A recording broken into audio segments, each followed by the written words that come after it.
यूं तो बॉलीवुड के हर सितारे की अपनी कहानी है, लेकिन रेखा वो किरदार है जिनकी जिंदगी का हर अफसाना लोग सुनना चाहते हैं। रेखा की इस अफसाने की शुरुआत उनके बचपन से करते हैं। रेखा का जन्म साउथ एक्टर जेमिनी गणेशन और एक्ट्रेस पुष्पावली के घर हुआ था। पुष्पावली जेमिनी की पत्नी नहीं थी। दरअसल जब दोनों के रिश्ते की शुरुआत हुई थी तब जेमिनी पहले से शादीशुदा थे। वहीं पुष्पावली ने भी अपने पति को तलाक नहीं दिया था। ऐसे में उनका शादी करना मान्य नहीं था। जेमिनी ने पुष्पावली को सब कुछ दिया, लेकिन अपना नाम नहीं दे पाई। यही कारण रहा कि जब रेखा का जन्म हुआ तो उन्हें जेमिनी और पुष्पावली की नाजायज बेटी कहा गया। नतीजतन रेखा का बचपन पिता के प्यार के बिना गुजरा।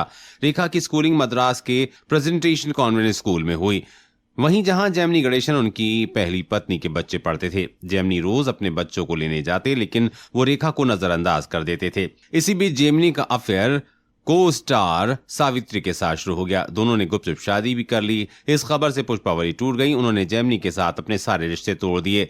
परिवार की जिम्मेदारियां उन्हीं के कंधों पर आ गईं। इस वक्त 14 साल की रेखा को परिवार की स्थिति समझ में आ रही थी। मां के कहने पर उन्होंने फिल्मों में काम करना शुरू कर दिया। हालांकि वो इस फील्ड में नहीं आना चाहती थी, लेकिन परिवार की मजबूरी उन्हें खींच लाई। उनका रुझान डांस और स्पोर्ट्स की तरफ था। वहीं तो अपना फ्यूचर एयर होस्टेस के रूप में देख रही थी। रेखा के फिल्मी सफर की शुरुआत अच्छी नहीं थी। साउथ इंडस्ट्री में उन्हें काम पाने के लिए काफी मेहनत करनी पड़ी। सच्चाई ये थी कि वो जेमिनी गणेशन की बेटी थी। पिता का साया उन पर होता तो फिल्मों में काम आसानी से मिल जाता। जेमिनी सिर्फ एक्टर ही नहीं बल्कि बिजनेसमैन भी थे। इंडस्ट्री में उनका रुतबा बहुत था। उनके एक इशारे पर सारी चीजें हो जाती थीं। वहीं जेमिनी सरनेम का इस्तेमाल करना भी रेखा के लिए सिर्फ मुसीबत था। कई प्रोड्यूसर डायरेक्टर जेमिनी के डर से उन्हें फिल्म ऑफर नहीं कर रहे थे। दूसरी तरफ रेखा अपने लुक की वजह से भी रिजेक्शन झेल रही थी। उनका सांवला रंग, अधिक वजन और टॉम बॉय लुक भी काम पाने में रुकावट बन जाता था। हालांकि कुछ समय बाद रेखा को फिल्मों में छोटे मोटे रोल मिलने लगे, लेकिन मां का सपना था कि रेखा अपने पिता के जैसे फिल्मी पर्दे पर राज करें। इसी उथल पुथल के बीच फिल्म डायरेक्टर और प्रोड्यूसर कुलजीत पाल मसीहा बनकर आए। अपनी फिल्म दो शिकारी के लिए उन्हें एक नए चेहरे की तलाश थी। उसी खोज में वो मद्रास गए थे। यहाँ पर एक फिल्म के सेट पर उनकी नजर रेखा पे पड़ी। रेखा के नए नक्श उन्हें काफी पसंद आए। अगले दिन वो रेखा के घर पहुंचे और फिल्म का ऑफर दे दिया। पुष्पावली ने इस ऑफर पर बिना सोचे ही सहमति जता दी और रेखा को लेकर सपनों की नगरी मुंबई आ गईं। रेखा के लिए शहर किसी जंगल की तरह था। उनका यहाँ दम घुटता था। जब वो बॉलीवुड इंडस्ट्री में आई तो यहाँ लोग उनके दबे रंग का मजाक बनाते थे। उस दौरान की टॉप एक्ट्रेस से उनका कंपैरिजन किया जाता था। लोगों का कहना था कि ये क्या एक्ट्रेस बनेगी।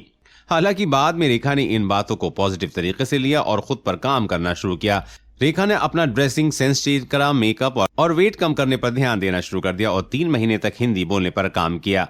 फिल्म दो शिकारी से जुड़ा एक ये भी किस्सा है कि इस फिल्म के एक्टर विश्वजीत के साथ रेखा का किसिंग सीन शूट किया गया था। डायरेक्टर का कहना था कि इस सीन की शूटिंग पर रेखा की पूरी सहमति थी, लेकिन ऐसा नहीं था। रेखा को पता भी नहीं था कि ऐसा कोई सीन भी है। जब शूटिंग शुरू हुई तो विश्वजीत ने तो उनके साथ ये शॉट दे दिया, पर रेखा इससे दंग रह गई। उन्होंने आंख बंद किए तो शॉट तो दे दिया, लेकिन वो बहुत रोई। हालांकि उन्होंने इसका विरोध नहीं किया। उन्हें डर था कि कहीं फिल्म से निकाल ना दिया जाए। इस किसिंग सीन के कारण फिल्म पर सेंसर लग गया। इस वजह से ये फिल्म 1979 में रिलीज हुई। इस तरह रेखा की पहली रिलीज फिल्म सावन भादो रही। अमिताभ बच्चन से पहले रेखा का नाम एक्टर किरण कुमार और विनोद मेहरा के साथ जुड़ा था, मगर दोनों से उनका रिश्ता खत्म हो गया था। दरअसल दोनों के घर वाले नहीं चाहते थे कि रेखा उनके घर की बहू बने। उनका कहना था कि रेखा एक तो नाजायज संतान है और दूसरा वो मीडिया के सामने बोलने से पहले कुछ सोचती नहीं। रेखा की इसी बेबाकपन ने उन्हें अपनों से दूर कर दिया। हालांकि कुछ समय बाद वो बेबाक बयान देने से बचने लगी। रेखा और अमिताभ बच्चन की लव स्टोरी लगभग सभी जानते हैं कि कैसे फिल्म दो अनजाने के सेट पर दोनों की लव स्टोरी की शुरुआत हुई थी। इसी कारण वो लाइमलाइट में भी रहीं। उनका ये रिश्ता जया के एक बयान पर खत्म हो गया। जया ने रेखा से कहा था कि वो अपने पति अमिताभ को कभी नहीं छोड़ेंगी। जया का विश्वास देख रेखा ने अपने कदम पीछे कर लिए और हमेशा के लिए अमिताभ से अलग हो गईं। कम लोग ये बात जानते हैं कि अमिताभ के साथ रिश्ते से पहले रेखा और जया बहुत अच्छी दोस्त थीं। रेखा और जया ने अपने करियर की शुरुआत लगभग एक ही समय पर की थी। बस दोनों में ये फर्क था कि जया अपनी प्रोफेशनल लाइफ में चर्चा में रही और रेखा पर्सनल लाइफ की वजह से। कुछ फिल्में हिट हो जाने के बाद रेखा ने 1972 में जूहू के पास एक अपार्टमेंट में एक फ्लैट खरीदा था। उसी बिल्डिंग में जया भी रहती थी। एक ही जगह रहने पर कुछ समय बाद दोनों के बीच बहुत अच्छी बाइंडिंग हो गई। रेखा प्यार से जया को बड़ी दीदी कहकर बुलाती थी। जब जया और अमिताभ के रिश्ते की शुरुआत हुई थी तब जया ने एक दिन रेखा को बिग बी से मिलवाया था। ये बहुत छोटी मुलाकात थी। रेखा ने बिग बी पर कुछ खास ध्यान भी नहीं दिया था। इधर कुछ समय बाद जया और अमिताभ बच्चन की शादी हो गई और यहीं से शुरू हुआ रेखा जया में मनमुटाव। जया ने अपनी शादी में रेखा को इनवाइट नहीं किया।